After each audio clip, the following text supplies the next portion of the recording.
여러분 안녕하십니까. 사진통장 71회 방송을 시작을 하겠습니다. 송보입니다. 예, 포도입니다. 여러분 한 주 동안 잘 지내셨습니까? 저번 주에는 지나간 주에는 뭐가 있었냐? 펜탁스 했나 우리? 펜탁스? 펜탁스, 저번 주에는 펜탁스 MX 카메라를 했고, 저번 주에는 사회적 이슈가 뭐가 있었나? 대입 학력고사가 일주일 미뤄져 갖고 대입 학력고사를 봤네. 그렇구나. 번역? 저게 뭐야? 뭘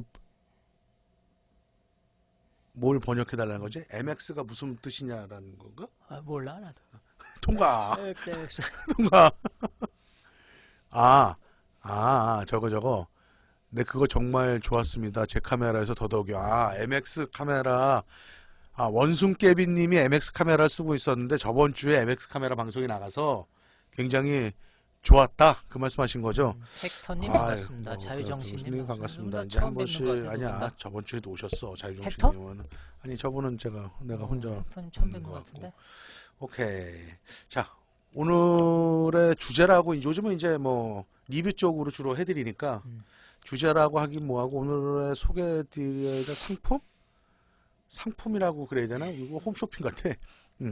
오늘은 저기 여행용으로 사용하면 정말 딱 좋은 렌즈. 그래서 올림푸스에서 나온 12 100 F4 프로 렌즈를 하나 소개시켜 드릴까 해요. 요거야. 요렇게 생겼어. 1, 200이면은 풀프레임 바디 풀프레임으로 기준으로 하면 하면 2사 200이네. 24 200이지. 24 200. 정말 광각부터 망원까지 딱 쫙 커버할 수 있는 렌즈지. 화각적으로는 굉장히 유용한 화각이고 내가 개인적으로도 좋아하고 포디노도 아마 좋아할 수 있는 화각이고. 뭐 여행용으로 어, 딱이네. 나는 뭐 적당히 광각을 광각에서. 24mm까지만 쓰고 어, 그다음에 보통 우리가 사진을 찍을 때 망원 쪽에서도 200mm 이상, 300mm, 뭐 600mm 이쪽 렌즈들은 스포츠라든가 조류 쪽이라든가 또는 아주 특별한 의도가 있지 않는 이상은 많이 안 거의 쓰지? 많이 안 쓰는 화각이기 때문에 보통 우리가 사진을 찍을 때 뭐 인물을 찍든 풍경을 찍든 대체적으로 사진을 찍을 때 평이하게 찍을 수 있는 망원 쪽은 200mm 정도까지다. 네. 그다음에 광각은 28mm, 24mm 정도가 좋은데 24mm 밑으로 가면 이제 좀 더 넓고 그런 것들 때문에 쓰기 편한 광각도 한 24mm까지다라고 나는 개인적으로 생각을 해. 너는 어떨지 모르겠어, 광각 쪽은.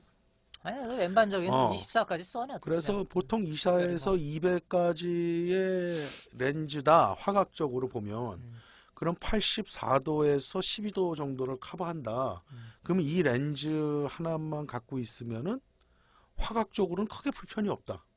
거의 뭐 여행에서는 여행 갈 때. 거의 뭐 완전히 그렇지? 다 커버해야 된다고 봐야지. 1, 2, 100 렌즈면은 다 커버를 한다. 음. 근데 거기에다가 밝기도 2.8이면 좋겠지만 2.8이면 이제 구경이 너무 커진단 말이야. 너무 욕심이고. 이거 F4 정도면은 크게 문제가 없다. 훌륭하다. 이 정도면은. 캐논에서 나오는 게 2400 5가 F4 하지? 4짜리야. 2400. 2405. 2405 거야 아마. 그 다음에 니콘에서도 그 급의 렌즈가 F4야. 보통 그 급의 렌즈들은 사는데 얘는 24-200? 100mm급이 아니라 더 올라간 200인데도 F4다. 4자를 고정하고 크기도 절반밖에 안 된다. 아니 절반밖에 아니라 굉장히 작다. 예전에 토키나에서 나왔던 24-200에 3.5, 5.6짜리 렌즈가 있었어. 풀프레임 바디용. 근데 걔는 바디가 밝기가 3.5에서 5.6을 가는 가변 조리개다. 그렇지. 그렇지? 가변이지. 근데 얘는 만약에 얘가 풀프레임용이다. 이미 있어그린 큰 풀프레임용 렌즈다 그러면 거의 이게 2배가 되겠지. 그렇지. 그러면 얘가 지금 72mm 필터 구경을 갔는데 이게 훨씬 더 커진다는 얘기야. 자, 그래서 이게 굉장히 화각적으로 밝기도 이 정도면 훌륭하다. 유튜브로만 보다가 처음 생방 들어왔습니다. 그게 내 처음 네. 뵙는 분 같다 그랬잖아. 어쨌거나 반갑습니다. 조니러브님 안녕하십니까? 네, 인사 주셨고 저도 그래서 안녕하십니까 인사합니다. 인사드립니다. 어쨌거나 어디까지 얘기했냐? 그냥 해. 그냥. 72mm 정도를 갖는다. 음. 그래서 이게 만약에 4짜리다. 이 정도의 렌즈다. 24 100, 24 200까지는 화각이고 그렇다면 예전에 우리가 이런 얘기들 했었잖아. 불과 한 20년, 90년도 초반에, 90년도 중반, 90년도 중반 정도에 너하고 나하고 무슨 어떤 얘기를 했냐면, 야, 24 500 정도 되는 렌즈 있었으면 좋겠어. 24 500. 24 500 정도 되는 렌즈가 있었으면 좋겠어. 그것도 밝기가 한 4 정도에. 지금 실현되고 있지? 소니 쪽에서?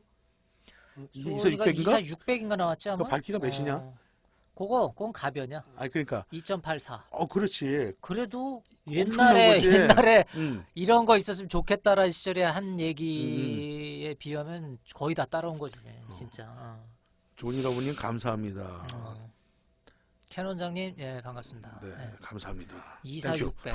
땡큐가 뭔지는 알 거예요. 나중에 24 800, 24 1000 이런 거 나오나 자, 이제? 그거는 이제 센서가 작으니까. 음. 그래도 어쨌거나 센서가 작든 뭐든 그게 나온 거 아니야. 음. 그래서 나는 우리가 그냥 그 전에 생각했던 렌즈들이 지금 나오는 것 자체가 이제는 기술의 발전들이 굉장히 있지 않느냐. 난 그렇게 보고 싶어. 이게 만약에 밝기가 한 스텝이 밝아서 2.8이다 그러면 너무 부피가 부담스러운 거지. 너무 크는 거야. 그걸 내가 항상 하는 얘기. 우리가 이론적으로 생각하는 렌즈 모든 거는 메이커에서 만들 수가 있다. 하지만 메이커에서는 부피나 가격이나 이런 부분들을 항상 생각을 해야 된다. 그래서 타협점을 찾아야 되는 게 메이커고 기업이다. 그렇게 생각을 하면 된다. 기술이 모자라서 못 만드는 건 아니라는 거지. 이제는.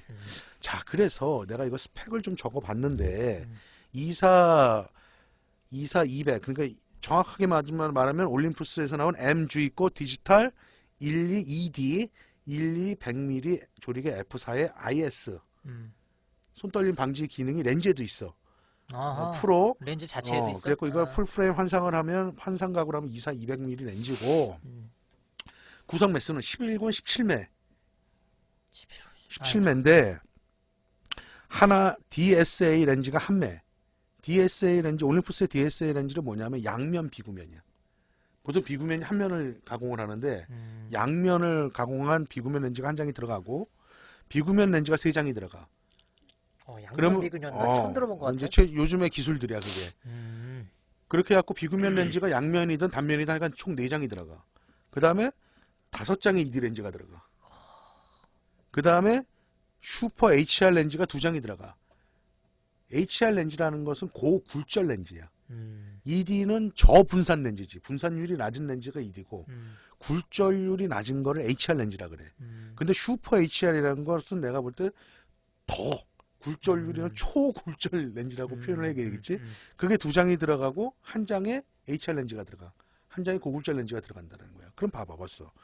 그러니까 4장에다가 9장에다 일반 렌즈는 없네. 그냥 일반은 없어. 봐. 비구면 렌즈가 양면 4장. 하나에다 4장이야. 양면 ED 하나에다가 5개. ED 5개야. 그러면은 몇 장이야? 벌써 9장이잖아. 고굴절 렌즈가 슈퍼든 아니다 했고 3장이 들어가. 그러면 몇 장이냐? 갑자기 계산이 안 되냐? 4, 9에다가 셋을 더하니까 12장이야. 그러면 그냥 일반 렌즈는 17매 중에 5장만 일반 렌즈라는 얘기야. 그렇지. 그렇잖아. 어마어마한 스펙이지. 예전에는 뭐 80200 ED다. 그럼 뭐 ED 렌즈 한 장, 2장. 분산이 낮죠. 자, 그럼 여기서 내가 이 렌즈를 볼 때 왜 이만큼의 스펙이 들어가냐 하면 뭐 항상 얘기하는 거 성능을 높이는 거 이유밖에 없는 거야. 그렇지. 다른 이유는 없어. 비구면 렌즈들은 각종 수차들을 제거해 주려고 들어가는 거야. 뭐 왜곡 수차라든가 콤마 수차라든가 비점 수차라든가 이런 수차들을 제거하기 위한 거고 ED 렌즈가 들어간다는 건 뭐야? 색수차를 보정하겠다라는 것도 망원 쪽에서 밑에 광각이나 표준 쪽에서는 나머지 수차들을 망원에서 나오는 색수차는 ED 렌즈가 제거하겠다라는 거거든. 자, 그래서 얘네들 스펙이 이렇게 돼. 그 다음에 또 하나 얘는 프로 렌즈라고 돼 있어. 올림푸스의 프로 렌즈라는 것은 뭐 알다시피 항상 방적 기능이 된단 말이야. 여행용으로 쓰기에는 좀 아까운 정도 수준이네. 응? 여행용으로만 쓰기에는 아까운 정도 수준이야. 내가 이따가 테스트한 거를 이제 또 말로 설명을 해드릴 거야. 그렇지. 그 다음에 또 뭐가 있어? 화각은 내가 아까 말한 대로 12mm가 24mm 화각을 갖는 거니까 그렇지. 풀프레임을 항상 우리가 얘기해 84도를 갖고 있고 그 다음에 조리개는 7매인데 원형 조리개를 채용했다고요. 이건 이제 메이커 발표를 내가 말씀을 드리는 건데 내 얘기가 아니라 메이커 발표 수치를 보고 이제 말씀을 드리는 거예요. 그 다음에 조리개는 고정 조리개 개방에서 F4 최대 22까지 조일 수가 있는 거야. 22까지. 그렇지? 그 다음에 필터 구경은 72mm. 그 다음에 몸무게란다. 얘 무게는 나 맨날 몸무게 살 빼야 됐다는 게 무게는 561g으로 561g. 그렇게 무겁지 않다. 이게 만약에 이 정도의 24200이 풀프레임용으로 나왔다 그러면 엄청 크지. 크지. 씨. 무거워서 좀 아. 힘들지. 그래서 보통 우리가 이제 그 정도의 타협점을 보는 건데 자. 그다음에 이제 메이커에서 이제 발표했던 거를 조금 내가 또 한번 적어온 게 있거든. 그래서 메이커에서 뭐라고 그러냐면 이거를 고배율이면서 고정 조리개 그리고 뛰어난 화질이라고 광고를 하고 있어. 근데 자기네가 하는 소리지 어쨌든. 아니, 발표할 어쨌거나 때. 홍보 문구야. 아. 그게 아닌지 그런지 아닌지는 우리가 이제 테스트한 거를 말씀을 드리면 되는 거야. 그래서 그다음에 휴대성의 극대화라고 또 얘기를 하고 있어. 메이커에서는 그건 맞는 것 같아. 화질은 내가 테스트해본 걸 데이터가 있으니까 그걸 말씀드리면 되는데 휴대성의 극대화 이거 맞는 얘기야. 그 다음에 극강의 손떨림 방지 기능. 그러니까 이거 무슨 얘기냐면 메이커에서 뭐라고 하고 있는 거냐면 극강의 손떨림 방지 기능이라는 게 EM1 마크 2 5축 손떨림 방지 기능이 있어. 그건 내가 익히 써보니까 굉장히 좋은 거야. 근데 이 렌즈에도 여기 IS 기능이 들어있잖아. 렌즈 자체에도 손떨림 방지 기능이 들어있는 거야. 이 렌즈는. 온오프. 그러네. 그래갖고 이거에 EMO 마크 2 고치름 5축 손떨림 방지 기능이 있는 바디들이 몇 가지가 있어. 종류별로. 저 이거 EMO 마크 2보다 저렴한 바디들도 있는 게 있단 말이야. 그거랑 같이 연동을 한다라는 거야. 그러면 6.5 스택까지 효과가 있다라는 얘기야. 저 벌써 지르신 분 있네. 존일러. 주말에 벌써 질렀어요. 질러버리셨네. 지르셨습니까? 야. 축하드립니다. 어떡하지? 이게, 어떡하지? 이거 어떡하지? 단점도 얘기해드려야 되는 건데. 뭐 어쨌거나 장단점을 제가 얘기해드려야 되는 건데 우리는 공평하게 얘기를 해줘야 되나. 뭐 올림푸스에서 뭐 렌즈 빌려주고 테스트해보라고 렌즈 빌려줬다고 좋은 점만 얘기하지는 않는다. 우리는 객관적으로 평가하기 때문에 뭐 하여간 어쨌거나 저 뭐지? 사진 통장 강좌 보고 아버지께서 쓰시던 F3를 반강제로 가져와서 사용하고 있습니다. 네, 그렇군요. 요즘 F3 쓰시는 분들 굉장히 많대. 하여간 어쨌거나 메이커에서는 자꾸 이제 3000%로 잠깐 빠졌는데 1200 렌즈 즉 24-200 화각을 내는 렌즈를 이렇다 그래고 손떨림 방지 기능을 갖고 있다. 이건 내가 인정할 것 같습니다. 그러면 이거 IS 기능 여기도 키고 이거 그다음에 키고 바디 쪽에도 키고 5축 켜버리면 켜버리면은 6.5 스텝이야. 그걸 자기가 다 이렇게 조정한다 이거지. 그럼 뭐 보통 60분의 1초에서 안 흔들린다. 그러면 6스텝만 잡아보자 이거지. 30, 15, 8, 4, 2, 1초에서도 안 흔들린다는 얘기지. 그렇지. 그러니까 밑으로 더 가고 조리개도 더 효율성이 높다는 그렇지, 소리지. 더 그러니까. 조져도 된다는 소리지. 근데 내가 난 1초까지는 안 해봤는데 찍다 보니까 6분의 1초 찍어봤어. 안 흔들려. 그럴 그래서 거야. 나는 그래서 한 5스텝 정도까지 보시면 딱 좋지 않을까. 그게 어디야 그래도. 그럼. 5 굉장한 거지. 스텝이면, 올림푸스의 카메라나 렌즈의 손떨림 방지 기능은 정평이 나 있어. 그건 나도 인정해. 그건 나도 인정하는 부분이야. 자, 그러면 소비자들, 우리의 애독자들은 뭐가 궁금하냐 하면 송부하고 4D가 실제로 테스트한 결과물이 중요한 거야. 그렇지? 써본 경험에 대한 얘기들이 중요한 거란 말이야. 자, 단점부터 듣고 싶어, 장점부터 듣고 싶어. 매부터 맞자고. 매부터 맞아? 단점부터 얘기해줘. 줌 렌즈들, 특히나 이렇게 고배율 줌이라 그러지, 이거는. 고배율 줌 렌즈들은 대체적으로 주변부 화질이 좋을 수가 없어. 대체적으로. 그건 뭐 어떤 렌즈나. 그 다음에 주변부 광량 부족 현상들이 따라와. 그 다음에 또 하나는 광각 렌즈. 그러니까 12에서 100mm, 즉 24에서 200mm 화각을 갖는 렌즈는 아무래도 광각 쪽 렌즈 쪽에서 왜곡 수차들이 나오는 게 지금까지의 일반적인 정설이었어. 자, 그런데 이것도 마찬가지지. 이 렌즈를 보면 우리가 올림푸스 카메라에 보면 자동 보정이라는 게 있어. 왜곡하고 주변부 광량 부족 현상을 자동으로 보정해주는 그 프로그램이 있어. 소프트웨어가 있다라는 거지. 이 렌즈를 쓸 때는 그거를 꼭 켜고 쓰기를 나는 권한다. 그걸 바디에서 처리하는 거야? 바디에서 아, 프로세스적으로 소프트웨어적으로 처리를 하는 거야. 그거를 온하고 쓰기를 나는 먼저 일단 권해드리고 싶은 거야. 자, 그 이유는 뭐냐 하면 이 렌즈만을 갖고 테스트 차트에 물리거나 계측 장비에 물렸을 때는 12mm 광각 쪽에서 배럴 디스토션이죠. 소통의 왜곡. 그러니까 아니 그냥 뭐 배럴 디스토션 뭐 이렇게 어려운 말 쓰지 말고 왜곡 수차가 상당량이 있어. 찌끈하게 찌그러진다. 그러니까, 어쨌든. 왜곡 수차량이 상당히 있어. 이 렌즈는. 그런데 이거를 그냥 우리가 카메라에다 근데 실질적으로는 내가 이거 50mm 얘기할 때도 이 얘기를 해준 거야. 우리는 실질적인 결과를 보는 거지. 뭐 렌즈만 테스트하면 뭐하냐? 그건 우리가 해야 될 일인 거고. 그치. 실질적으로 찍고 JPG로 나오든 그걸 찍고 그걸 받아들였을 때 우리가 그냥 결과물을 볼 때는 그것들이 양호하게 보정돼서 나오기 때문에 쓰는 데는 크게 지장이 없다. 결과론적은 이거야. 하지만 렌즈를 1대1로 테스트를 보고 렌즈만의 성능이 어떠냐고 보면 광각 쪽에서는 왜곡 수차가 디스토션이 상당 부분 있다. 그러나 있다고 그래서 이 렌즈는 나쁜 거네 이렇게 그래, 할 결론을 수가 없는 내리기는 거지. 없는 거다 이거지. 12mm 초점거리를 갖는 거잖아. 그럼. 그렇지?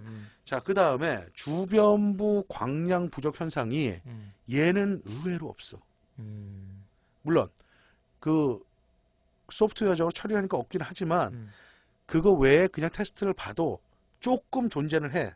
두 스텝 정도 조여줄 정도는 존재는 하지만 극히 미미한 양이라는 거죠. 비슷한 급에서 비교를 해봤을 때 상당히 양호하고 좋은 양호한 편이다. 거지. 양호한 좋은 거야. 편이다 이거지. 요즘에 디지털 렌즈들은 다 거의 다가 카메라 50mm 때 내가 얘기 드렸을 거야. 카메라 바디에서 왜곡 수차를 자동으로 보정할 거냐. 주변부 광량 부족 현상을 자동으로 보정할 거냐. 그거를 온오프 기능들이 있어. 무슨 얘기인지 이해하지. 그래서 대체적으로 뭐 50mm 1.2 같은 경우 주변부 광량 부족 현상들이 사실 렌즈만 테스트해 보면 많이 나와. 근데 뭐 1.8이라든가 이런 어두운 렌즈는 주변부 광량 부족 현상들이 자체적으로 안 나올 수도 있는 거고. 이제 그런 건데 소프트웨어적으로 처리하는데 이 렌즈도 마찬가지라는 거지. 망원 쪽은 크게 문제가 되지 않는데 12mm 쪽에서는 왜곡 수차들이 좀 상당 부분 존재를 한다. 이렇게 보는데 우리가 결과론으로 카메라랑 물려서 봤을 때는 계속 반복적인 얘기를 하고 있지만 크게 문제되지 않는다. 하지만 그래도 그거를 인지시켜드리고 가야 된다. 그래서 하고 싶은 말은 이게 만약에 파나소닉 바디에도 물리잖아. 같이 마이크로 포서드 마운트이기 때문에 나는 그건 모르겠어. 파나소닉에서 그 얘랑 같이 호환이 되는지는 바디하고 이런 거 호환이 되지만 그런 주변부 광량 부족이라든가 이런 것까지 같이 바디 쪽에서 그 프로세스를 다 같이 처리하는지까지는 얘랑 같이 그것까지 호환되는지는 나도 기술적인 데이터가 없기 때문에 모르겠는데 올림푸스는 어쨌거나 돼. 얘는 자기네 거니까. 되면 된 거지 뭐. 그래서 예를 들어서 뭐 그냥 얘 마운트만 해갖고 그냥 다른 카메라에다 필름 카메라에다 만약에 쓴다. 쓸 수도 없겠지만 쓴다 그러면은 12mm 쪽에서는 왜곡 현상을 좀 느끼게 그거는 이제 감수해야 된다. 이런 얘기들을 이제 인지를 시켜드려야 돼. 렌즈만 하는 거. 자, 그 다음에 뽀개 테스트는 뭔지 사람의 감성이니까 난 그건 뭐 7장을 갖고 원형 조리개이기 때문에 원형만큼 나오냐면 그냥 아름답게 잘 나와. 근데 그거는 이제 렌즈에 설계하는 사람들이고 또 각각의 개개인이 느끼는 개인적인 정서들이 있기 때문에 그건 뭐 좋다 나쁘다 뭐 아주 형편없지만 않으면 쓰는데 크게 지장이 없다고 봤을 때 이건 괜찮은 거야. 그 다음에 빠른 AF 성능하고 조용하다. 이거는 프로 렌즈들의 장점들이야. 올림푸스 프로 렌즈들은 대체적으로 AF 초점이 빠르고 굉장히 정숙하다 그래야 되나? 조용하다. 내가 이제 몇 가지를 내가 쭉 한 거 적은 거야. 그 다음에 이 렌즈 해상력을 이제 따져봐야 되잖아. 렌즈의 해상력은 중심이나 주변이나 개방에서부터 훌륭하다. 얘는 이제 일단 F4 자체가 조리개가 밝은 조리개는 아니잖아. 그렇지? 그치. 밝은 조리개는 아니야. 그렇기 때문에 개방에서부터 그래도 보통 나는 한 스톱 정도 조여 들어가면 좋을 줄 알았는데 중심이나 주변부나 개방에서부터 쓰는데 전혀 지장이 없다. 물론 거기는 소프트웨어적으로 주변부 광량 부족 현상을 처리한 것도 있고. 음. 아 그리고 아까 외곽 수차 망원 쪽에서는 안 나타나. 음. 광각 12mm 쪽에서 어, 어, 나타난다고. 어. 그거는 이제 좀 하는데 그건 다시 한번 얘기하지만 카메라 바디랑 소프트웨어적으로 물리면은 결과론적으로는 크게 문제가 되지 않는다. 하지만 조금의 손실률은 있겠지 아무래도 그걸 보정하면서 그런 건 이제 감안해야 될 문제고. 그 다음에 얘가 최고의 성능이 나오는 지점은 4부터 쓸 수가 있지만 그래도 퍼펙트로 나오는 건 5.6이나 8이야. 그 다음에 얘가 조리가 22까지 있다 그랬잖아. 근데 얘는 의외로 조리개 10일 정도부터는 안 쓰는 게 좋을 것 같아 이 렌즈는. 너무 조일 필요가 없구만. 왜냐하면 조리개 보통의 이런 광각 렌즈는 조리개 보통 10일에서 최고의 성능들이 보통 나와 설계적으로 보면 풀프레임은.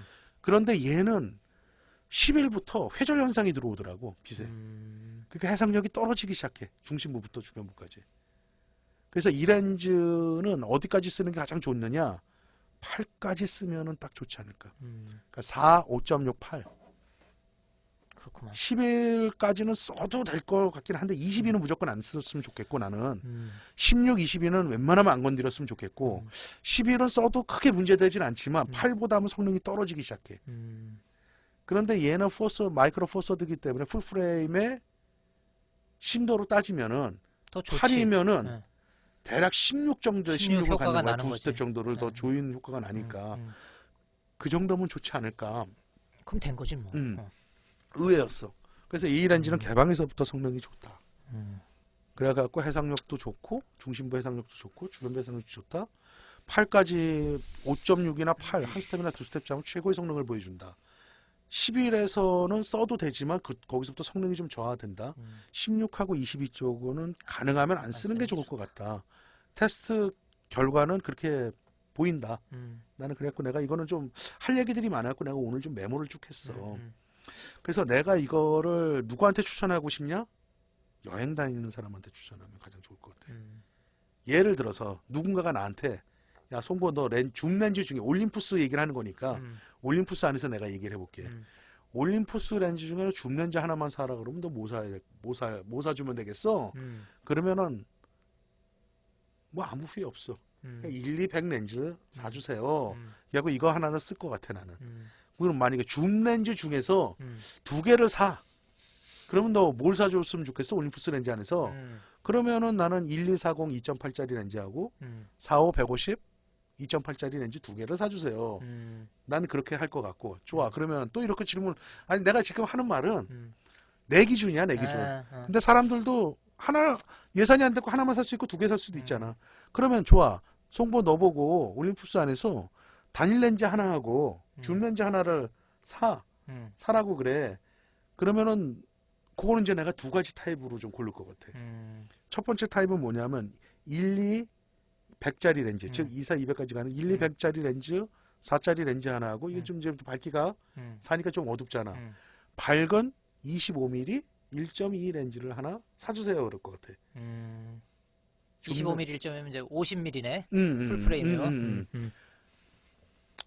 그리고 또 다른 조합은 뭐냐 하면 그러니까 줌 렌즈하고 단일 렌즈를 가질 수 있는 첫 번째 조합은 25mm 1.2에 1, 2, 100 렌즈 f4짜리를 난 가질 거고 또 다른 조합은 1, 2, 40 2.8짜리 렌즈에 60mm 매크로 렌즈를 가질 것 같아. 무슨 얘기인지 이해하지? 다른 거 다 필요 없고 너 그러면 단일 렌즈 중에 뭐 가질래? 너 단일 렌즈 중에서 하나만 가져라. 그러면 뭐 대충 눈치채셨겠지만 17mm 2.8이나 1.8짜리 렌즈를 하나 하면 각 17? 17mm. 너 35 좋아하니까. 34mm 화각이 나오니까 2.8짜리나 1.8짜리를 가질 것 같아. 자, 그래서 다시 한번 정리하면 하나의 줌 렌즈만 가져라 그러면 난 1, 2, 100을 가질 거야. 딱 좋네. 두 개의 줌 렌즈를 가져라 그러면은 1, 2, 40에 45, 150을 가질 거야. 프로 렌즈들로. 그다음에 단 렌즈 하나하고 줌 렌즈 하나를 가져라. 그러면 1, 2, 100에 50mm 1.1을 갖든가 1, 2, 40에 60mm 매크로 렌즈를 갖든가 단일 렌즈 무조건 하나만 가져라. 그러면 나는 17mm 2.8이나 1.8짜리 렌즈 중에 하나 고를 것 같아. 난 그렇게 정리가 딱 되는 것 같아. 더 이상의 뭐 그거면 난 될 것 같아. 자, 그다음에 또 이렇게 역시 너 여행 가는데 중요한 게 뭘까? 여행 가는데 일하러 가는 게 아니라 여행 가는 거야. 기행 사진을 찍는 거야. 그러면 장비들이 무거우면 힘들잖아. 그치. 그렇지? 음. 그러면 나는 그냥 추천할 수 있는 렌즈가 오늘의 이 렌즈야. 1200 렌즈. 자, 만듦새는 여러분들이 고민할 필요 없어요. 프로 렌즈는, 올림푸스의 프로 렌즈는 일단 기본적으로 방진 방적 기능이 돼. 그 다음에 부드럽다 안 부드럽다 그 얘기를 하기 전에 유격 자체들이 없어 얘들은. 굉장히 조립 상태가 양호하고 만든 품질 있지. 품질 자체가 기계적인 품질 자체가 굉장히 좋아. 굉장히 좋아 이게. 프로 렌즈라고 명명을 붙일 만한 퀄리티를 가져. 그 다음에 1200이라는 게 풀프레임 황상각으로 24200인데도 불구하고 조리개가 F4 고정이면서 성능도 굉장히 받쳐준다 라고 봐야 되고, 렌즈 아까 자체만 해서 그 단점들을 얘기해 드렸잖아.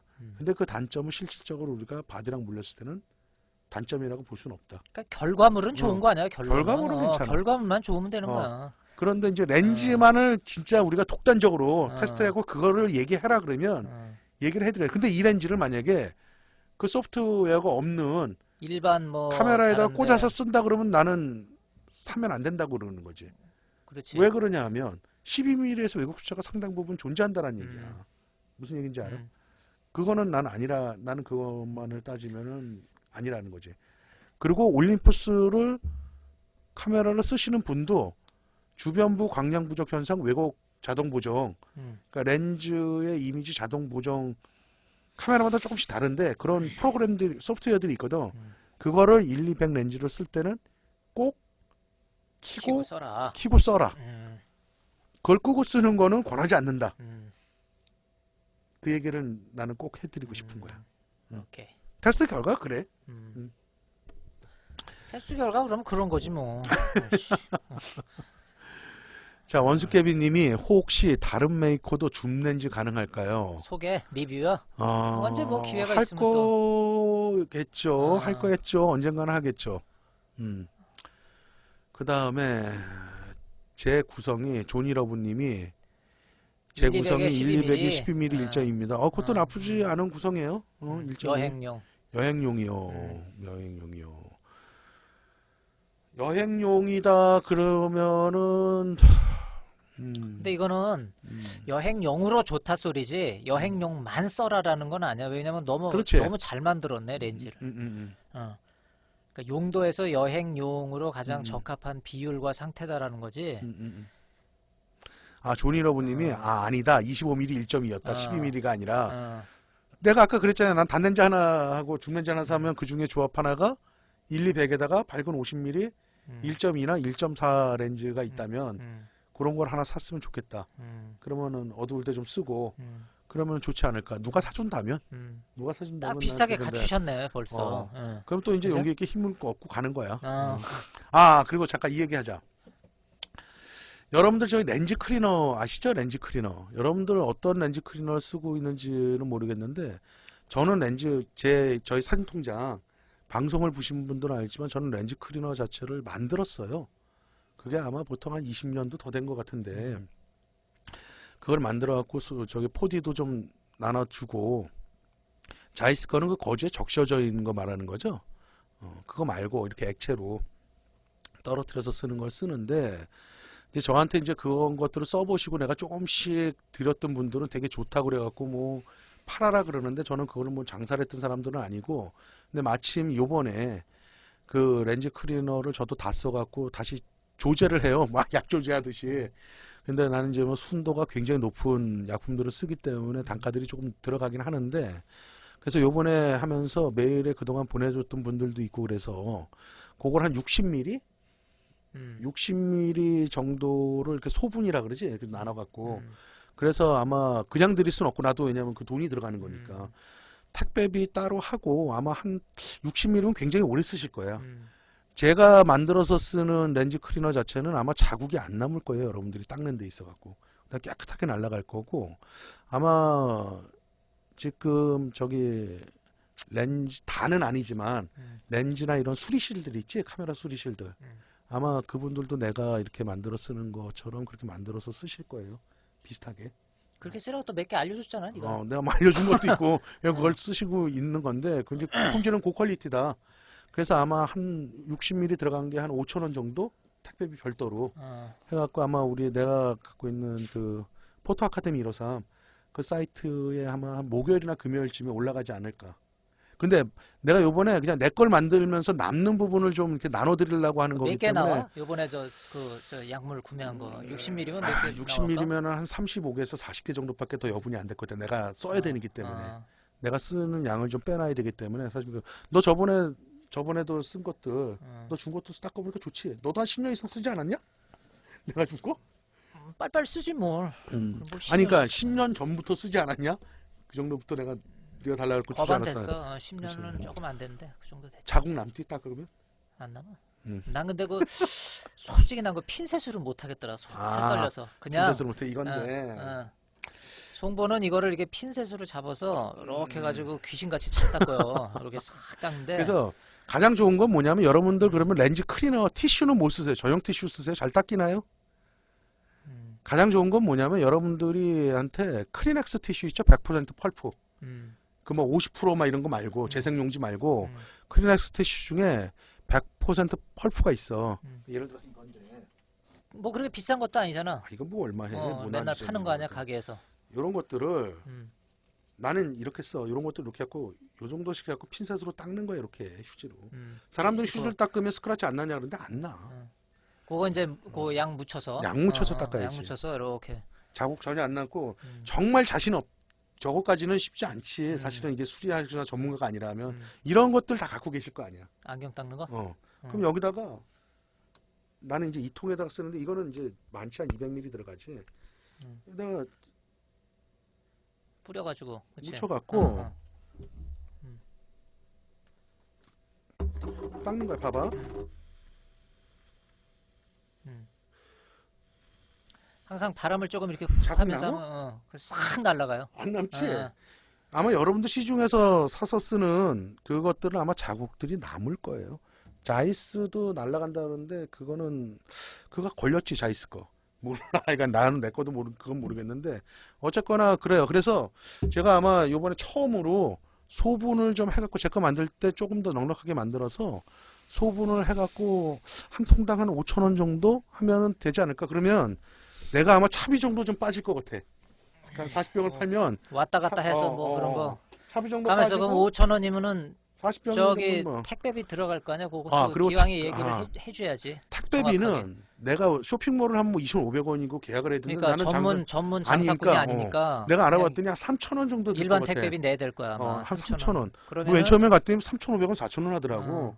근데 그걸 어떻게 해 그랬고 말을 했더니 아는 사람한테 말했더니 3,000원 정도면 될 것 같아. 그럼 결국 우리 회원님들이 한 통을 사면 지출하는 좀 거는 아깝지. 한 통을 사면은 결국 8,000원이 되는 거지. 근데 한 두 통, 세 통 정도 사놓으면은 그렇게 되는 거야. 훨씬 좀 그래서 많은 경제적이네. 양이 지금은 드릴 수는 없을 것 같고 일단 이 방송을 얘기하는 거는 이제 그걸 한다 알려드리고 싶어 갖고. 그게 자꾸 저 송부한테 그거 어디서 구할 수 없냐 그러고 내가 만들어 쓰는 물어보고 거예요. 저기 귀찮게 막 그래가지고 야 이거 한번 그래서 그러지 한번 말고 네 만드는 거 한번 알려드려 내가 그랬거든요. 그랬더니 아니야 그 만드는 걸 알려드릴 수는 없어. 아니까 만들어 쓴다고 네 만들어 쓴다고 그래갖고 언제 한번 또 너 한번 할 때마다 막 리터로 갖고 오잖아. 제가 예전에 그 말씀드렸던 거는 그거 이제 조제하는 것 중에서 뭐 며칠 이런 것들이 있는데 그 순도도 문제고 난 이제 몇 가지가 더 들어가 사실은.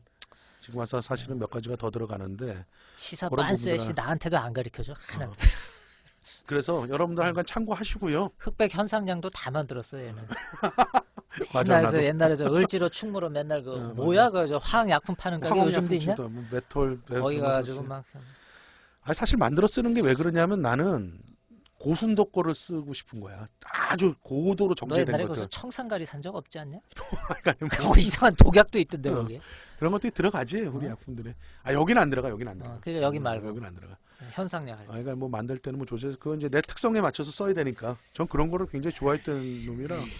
그래요. 어쨌거나 그래서 이런 것들이 있으니까 많은 물량은 처음이라 소분해서 드리는 거니까 그렇게 이해해 주시면 될 것 같고. 아니 내가 그 뭐지? 인터넷을 뒤져봤더니 그 용에 파는 거 15mm? 그래서 좀 비싸더라고. 15mm가 7, 생각보다. 8,000원에. 그래서 이거 우리 회원님들한테는 안 되겠다. 좀 15mm 해도 많이 꽤나 드려야지. 닦는데 그냥 내가 그래갖고 좋은 통에는 못 띄워드려요. 제가 왜 목요일이나 금요일 올리냐면 어. 내가 오늘 그 약통을 시켰어. 그 우리 그 약국에서 파는 약국에 약통. 물약 넣는 거 넣어주는 거 있잖아요. 음. 그 약도 그 약통을 좀 시켰어요. 한 40개를. 그래서 많이 나와봐야 내가 쓸 거 빼고 한 40개. 안 나오면 35개. 일단 좀 이렇게 소분해서 드릴 수 있을 것 같아요. 그러니까 자세한 거는 나중에 한 목요일이나 금요일쯤에 저기 뭐야 우리 카페에 거기다 제가 한번 올려놓겠습니다. 한번 들어오셔서 거기다 좀 더 자세하게 설명을 좀 드릴게요. 아니 가만있어 봐. 이거 장사도 아닌데 그거 알려드리는 게 한 5분 얘기했네. 어쨌거나 이거 렌즈 정리하죠. 1,200 렌즈는 그래서 적극적으로 추천해드리고 싶은 거는 여행 가시는 분은 더할 나위 없이 좋고 아까 포디가 말한 대로 여행뿐만 아니라도 성능도 굉장히 좋은 렌즈다. 그다음에 콤팩트하고 굉장히 기동성이 있다. 이렇게 보면 될 것 같고 아까 이제 원숭깨비 송보 상점은요. 아 송보 상점도 언젠간 하겠죠. 그래서 저도 반응을 좀 보고 싶은 거예요. 괜히 만약에 예를 들어서 가방을 만들어 놨다가 안 팔리면 그거 어떻게 해. 그래갖고 그런 것도 송보 상점이 진행을 안 하는 건 아니지만 이제 시기를 좀 보고 있는 거예요. 좋아. 나는 프로렌즈의 기계적인 성능은 정말 난 100점을 주고 싶어. 광학적인 성능도 굉장히 좋아. 난 그래서 나는 올림푸스를 요즘에 쓰고 있지만은 만족스러운 회사 중에 하나야. 그 뭐 니콘이 그런 불만족이냐? 니콘도 좋은 회사야. 다 카메라마다 회사의 특성들이 다르다. 이게 뭐 올림푸스가 좋다, 어디가 나쁘다. 뭐 니콘이 좋다, 뭐 다른 회사가 나쁘다. 이제 그런 표현하는 그 시대는 문제는 지난 것 같아. 이제는. 그렇게 이분법으로 나눈 게 아니라 성능들은 어느 정도 수준이 잘 올라왔다. 만들어. 그래서 이 렌즈들은 다르다, 성격이 다르다. 이렇게들 봐줘야 그렇죠. 된다. 그래서 다시 한번 강조하고 싶은 내용은 얘 같은 경우 4 개방부터 8까지 쓰면 좋을 것 같고 11은 써도 되고 안 써도 될 것 같고 16, 20까지는 웬만하면 회절 현상이 그때부터 발생을 하기 때문에 웬만하면 쓰지 않는 게 권해드린다. 내가 뭐 하나 말하나 할 수 없고 쓰지 않기를 권해드린다. 이렇게 말씀드리면 되지 않을까요? 보고 원수케비님이 성능은 기본, 나머지는 취향 아닐까요? 그렇죠? 네, 그것도 요즘 맞네. 나오는 네. 렌즈들은 성능은 기본적으로 갖춰졌다 보고 또 간혹 가다가 좀 뻥튀기 렌즈들도 있어 사실은.